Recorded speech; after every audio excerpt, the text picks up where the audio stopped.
எவ்வளவு பெரிய வசதியான வாழ்க்கையா இருந்தாலும் எல்லாத்தையும் தூக்கி எரிஞ்சிட்டு உங்களுக்காக மட்டுமே வந்திருக்கிறேன்.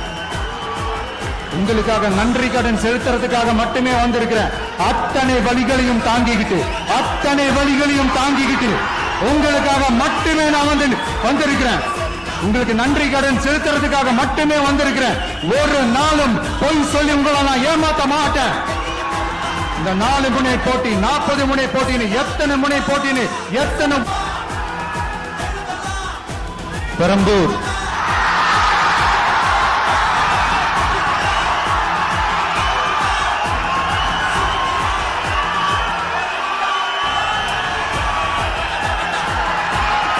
சி. ஜோசப் விஜய்